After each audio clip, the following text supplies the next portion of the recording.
నువ్వు ఎంత అరిచి గీ పెట్టినా నీ అరుపులకి ఇల్లు దద్దరిల్లుతుందేమో కానీ నీలమ్మ రాదు. ఎందుకంటే నీలమ్మని పనిలోంచి తీసేశాను. ఏంటి, పని మనిషిని పనిలోంచి తీసేసావా? అవును, తీసేశాను. మా బావకి సేవలు చేయడానికి వండి పెట్టడానికి నేనున్నాను. మీ సంగతి నాకనవసరం. అందుకే పని మనిషిని తీసేశాను.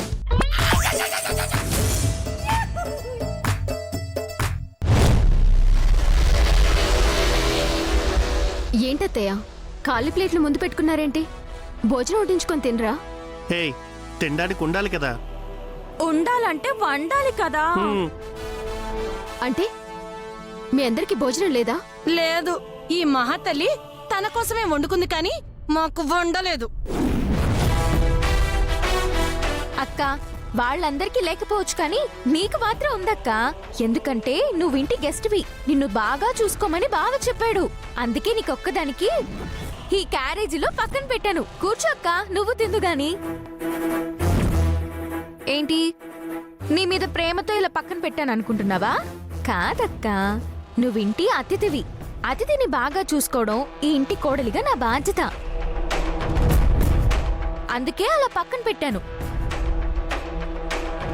ఇంతకు ముందే చెప్పాను కదక్కా, వారం రోజుల్లో నీ అంతటి నువ్వే వెళ్తే నీకు మంచిది, నాకు మంచిది. లేదంటే తర్వాత ఈ క్యారేజ్తో నాకు అవసరం ఉండదు. అమ్మయ్యా, ఈరోజు కడుపు నిండా లాగించేశాను.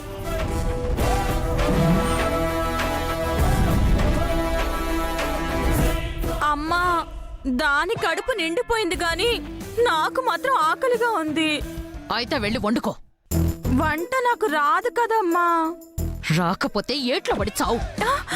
పట్టు అక్క, జిలేబీ అదేనే తిందావా? బాగుంటదే.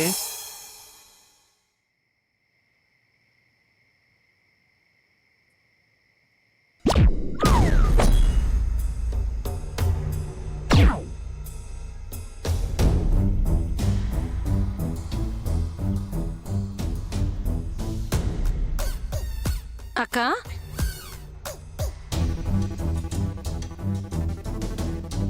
అక్క,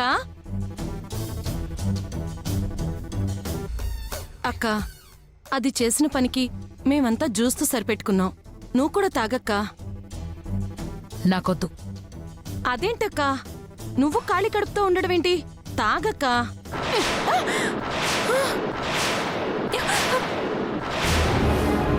వద్దని చెప్పాను కదా, ఎందుకు విసిగిస్తావు?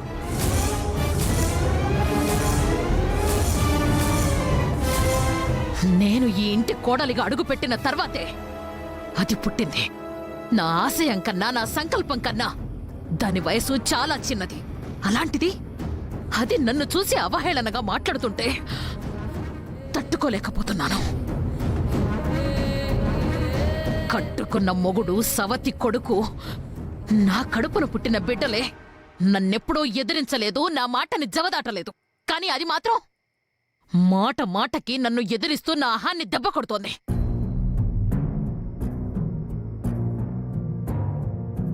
అది ఏం చేసినా నేను చూస్తుండిపోతున్నాను తప్ప ఏమీ చేయలేకపోతున్నాను. నిన్నటికి నిన్న జయరాంకి నాకిష్టం లేని పెళ్లి చేసి పంపిస్తుంటే ఏమీ చెయ్యలేక నిస్సహాయ స్థితిలో ఉండిపోయాను. ఈరోజు తినడానికి తిండి లేకుండా, వండడానికి పని మనిషి లేకుండా చేసి నన్ను మళ్ళీ రెచ్చగొట్టింది. నేనిలాగే మౌనంగా ఉండిపోయానంటే నా నుంచి మీ అందర్నీ దూరం చేయడమే కాకుండా అది చెప్పినట్టు నన్ను ఇంట్లో నుంచి పంపించేస్తుంది. లేదు లేదు, అలా జరగడానికి వీల్లేదు.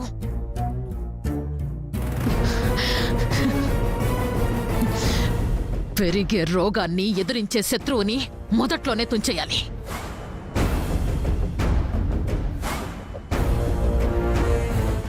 లేదంటే మన ప్రాణాలకే ప్రమాదం.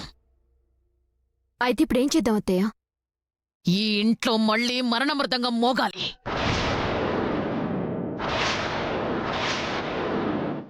చావు పల్లకిని మోసుకెళ్ళాలి.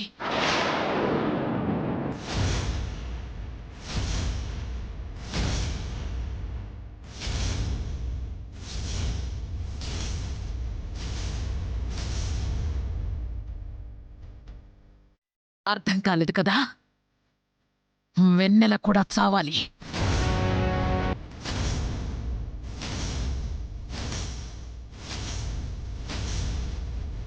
మోహిని ఫోటో పక్కనే దాని ఫోటో కూడా ఉండాలి. అప్పుడే ఈ తలభారం నాకు తగ్గుతుంది.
ఆస్తి మా సొంతం అవుతుంది.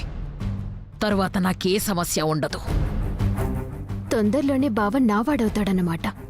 ఇక మళ్ళీ బావని ఇండియాకి పంపించను. సరే సరే, ఇప్పటికే ఆలస్యమైంది. అందరూ వెళ్ళి పడుకోండి. పద జిలేబీ. సరే.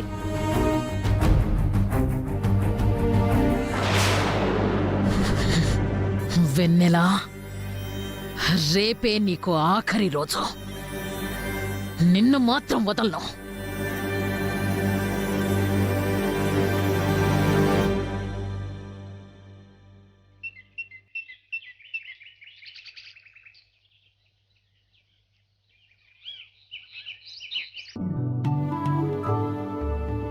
బావా, నీతో ఇలా సినిమా చూస్తానని నేనెప్పుడు అనుకోలేదు బావా.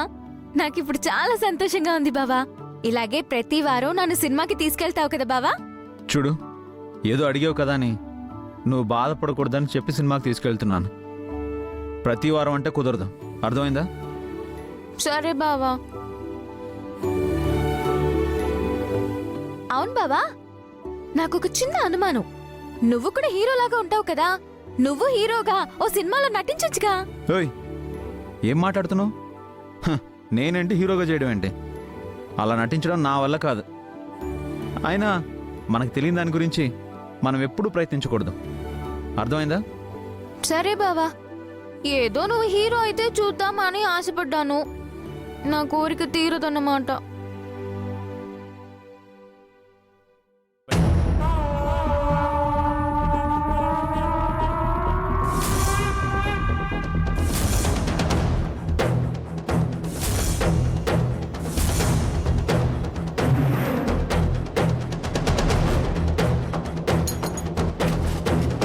పెదనాన్న, మీరా? ఎలా ఉన్నారు? పెదనాన్న అని నేనింకా గుర్తొస్తున్నానన్నమాట. అదేంటి పెదనాన్న అలా అంటారు? మన మధ్య గొడవలు ఉన్నంత మాత్రాన, మనం మాట్లాడుకోనంత మాత్రాన మన మధ్యనున్న రక్త సంబంధం తెగిపోదు కదా, మన బంధం విడిపోదు కదా. నువ్వు చెప్పింది నిజమేరా. ఇద్దరి వ్యక్తుల మధ్య బంధం, రక్త సంబంధం ఉంటే వాళ్ల మధ్య ప్రేమ, అభిమానం, ఆప్యాయత, అనురాగం ఎప్పుడో ఒకసారి కనిపిస్తాయి. అదే ఏ బంధము లేకపోతే అవి కనిపించవు. ఆ విషయం మాత్రం నువ్వు గ్రహించలేకపోతున్నావు. రేయ్, నీ పిన్ని గురించి ఈ ఊరి మొత్తానికి తెలుసు. కేవలం నీ పేరు మీదున్న ఆస్తిని చూసే నిన్ను ప్రేమగా చూసుకుంటుంది తప్ప నీ మీద అభిమానంతో చూసుకోవట్లేదురా. అది తెలుసుకో. చేదుగా ఉన్న వేపాకుని కూడా తినడం అలవాటు చేసుకుంటే కొన్నాళ్ళకి అది తీయగా మారుతుంది. ఆ రాజేశ్వరి కూడా తన చేదు మాటల్ని నీకు తీయగా మారేలా చేసింది. అందుకే నువ్వు పూర్తిగా తన భ్రమలో పడిపోయావు.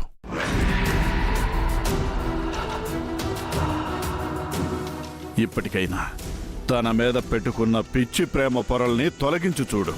అప్పుడే వాస్తవం ఏంటో నీకు తెలుస్తుంది.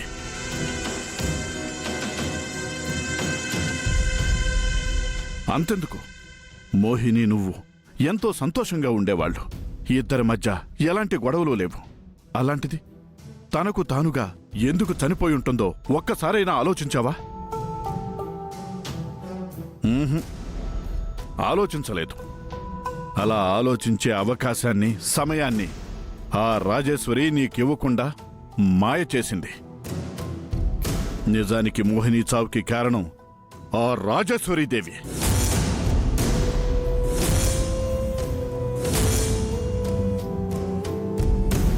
అలా అని ఊరంతా నమ్ముతుంది.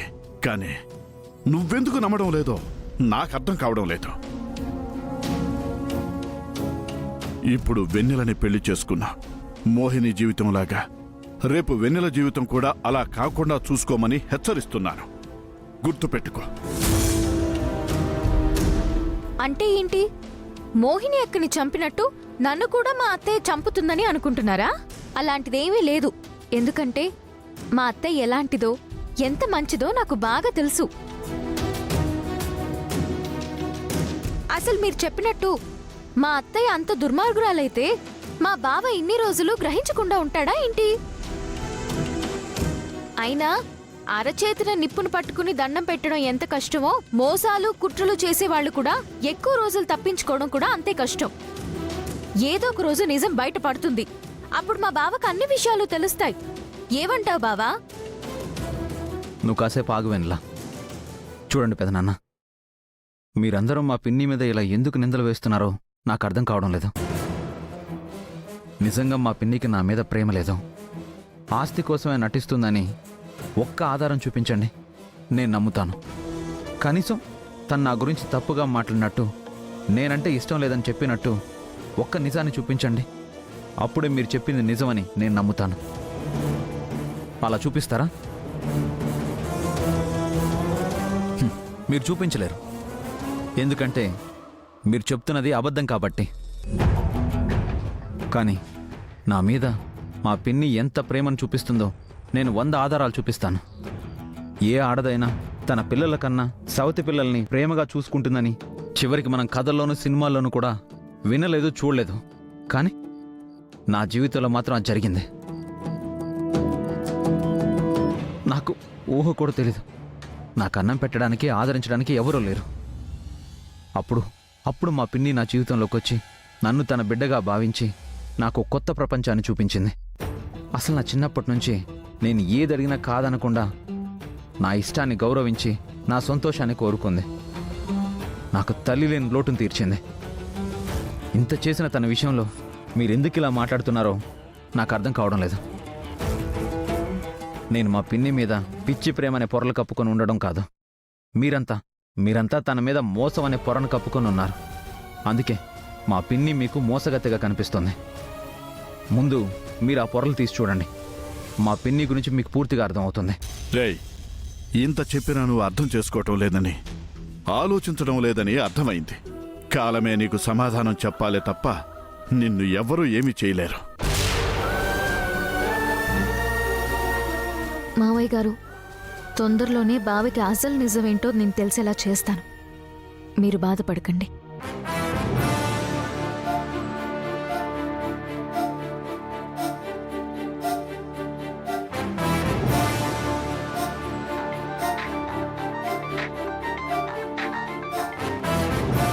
చెప్పు పిన్ని. నాన్న వాసు, నువ్వు వెన్నెల తొందరగా ఇంటికొచ్చేయండి. ఏమైంది పిన్ని? మీకు పెళ్ళయి చాలా రోజులైంది. ఇంకా ఆ ముచ్చట తీరలేదు. అందుకే మీ ఇద్దరికీ మొదటి రాత్రి జరిపించాలని పంతులుగారితో ముహూర్తం పెట్టించాను. మీరు తొందరగా ఇంటికొచ్చేయండి. అన్ని విషయాలు చెప్తాను. సరే పిన్ని. కారెక్కు.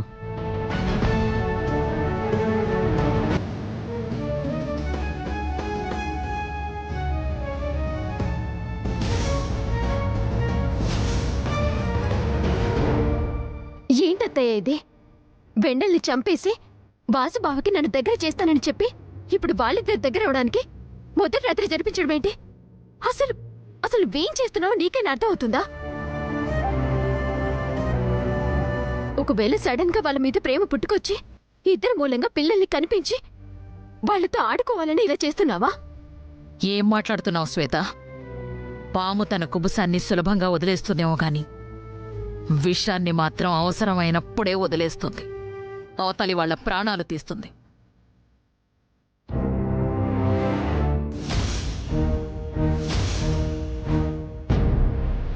వాళ్ళిద్దరూ సంతోషంగా ఉండడం కోసం నేను ఈ శోభనం ఏర్పాటు చేయడం లేదు. శాశ్వతంగా ఇద్దరిని దూరం చెయ్యాలన్న ఉద్దేశంతోనే ఇలా చేస్తున్నాను. నేనెందుకిలా చేస్తున్నానో నీకు తర్వాత అర్థమవుతుంది. అసలు వాళ్ళిద్దరంటేనే నాకిష్టం లేదు. అలాంటిది వాళ్ల కోసం ఇలా చేస్తానని ఎలా అనుకుంటున్నావు? ఇదేనా ఇన్నాళ్ళు నువ్వు నన్ను అర్థం చేసుకున్నది? సారీ అత్తయ్య, మీరు ఫోన్లో అలా చెప్పేసరికి ఏదో ఆవేశంతో అలా అన్నాను. అయినా మీరేం చేసినా నా మంచి కోసమే చేస్తారని నాకు తెలుసు. ఇక మీదట మీరేం చేసినా నేను మౌనంగానే ఉంటాను, సరేనా? సరే.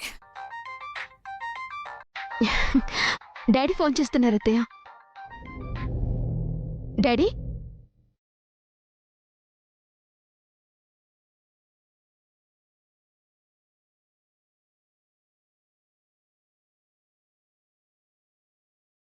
అక్కా, నువ్వు చెప్పినట్టుగానే విషయాన్ని తీసుకొచ్చానక్కా.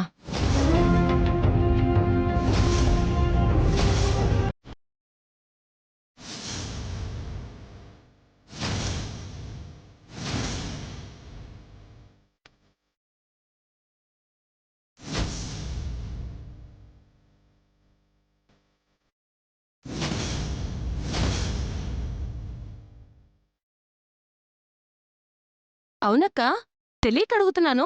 దీంతో వెన్నెల్ని ఎలా చంపబోతున్నావు? ఈ విషయంతో వెన్నెలనే కాదు, వాసుని కూడా చంపబోతున్నాను.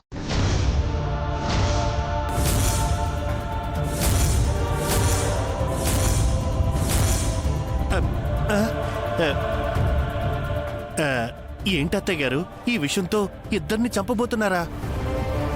అవును. అది కాదమ్మా, మనం అనుకున్నది వెన్నెల్ని మాత్రమే చంపాలని కదా. మరిప్పుడు అన్నయ్యని కూడా చంపడం ఏంటి?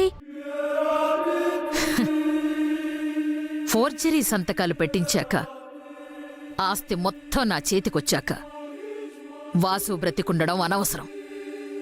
అందుకే వాసుని కూడా చంపాలని నిర్ణయించుకున్నాను. వాసు చచ్చాక ఇంక నేను ప్రశాంతంగా దర్జాగా ఈ ఆస్తిని అనుభవించొచ్చు. అది సరే అక్కా, వాసుకి శ్వేతకి పెళ్లి చేస్తానని శ్వేతకి మాటిచ్చావు. అసలే వాసు అంటే శ్వేతకి ప్రాణం. ఇప్పుడు వాసు చనిపోతే శ్వేత గొడవ చేస్తుందేమో. అదీ కాక శ్వేత మీద ప్రేమతో వాసుకి శ్వేతకి పెళ్లి చేయాలని తనని అమెరికా నుంచి పిలిపించావు. ఇప్పుడు నువ్వే శ్వేత ప్రేమని శాశ్వతంగా దూరం చేస్తావా? నేను దాని మీద ప్రేమతో అమెరికా నుంచి పిలిపించలేదు. కేవలం ఈ ఆస్తి మీదున్న ప్రేమతో పిలిపించాను. ఎందుకంటే వాసుకి పెళ్ళయ్యాక భార్యాభర్తలు సంతకం పెడితేనే ఈ ఆస్తి ఎవరికైనా చెందుతుంది. శ్వేత బదులు ఇంకెవరైనా వాసుకి భార్య అయితే నేను చెప్పిన మాట వినరని, నాకు ఆస్తి రాదన్న ఉద్దేశంతోనే శ్వేతని పిలిపించాను గాని దానిమీద ప్రేమతో కాదు. అసలు వెన్నెలని చంపేశాక వాసుకి శ్వేతకి పెళ్లి చేసి ఈ ఆస్తిని సంపాదించాలనుకున్నాను. కాని వెన్నెల చనిపోతే శ్వేతని పెళ్లి చేసుకోవడానికి వాసు అంత తేలిగ్గా ఒప్పుకోడు. పెళ్లి కాకపోతే ఈ ఆస్తి రాదు. అందుకే వెన్నెల బ్రతికుండగా ఈ ఆస్తి మొత్తం నా చేతికి రావాలన్న ఉద్దేశంతోనే ఈ ఫోర్జరీ ఉపాయం ఆలోచించాను. దీని మూలంగా ఏ అడ్డూ లేకుండా ఆస్తి మొత్తం నా అరచేతిలోకి వస్తుంది. అయినా వాసు చచ్చాక శ్వేతని ఏం చెయ్యాలో నాకు తెలుసు. మీరు దాని గురించి మర్చిపోండి. ఇప్పుడు మీరు ఆలోచించాల్సింది వాసు వెన్నెల ప్రాణాల్ని ఎలా తీయాలా అని. ఈ రోజు వాళ్ళిద్దరికీ మొదటి రాత్రి ఎందుకు జరిపిస్తున్నానో తెలుసా? వాళ్ళిద్దరూ సంతోషంగా ఉండడం కోసం కాదు, శోభనపు పాలలో ఈ విషాన్ని కలిపి వాళ్ళని శాశ్వతంగా పైకి పంపించడానికి.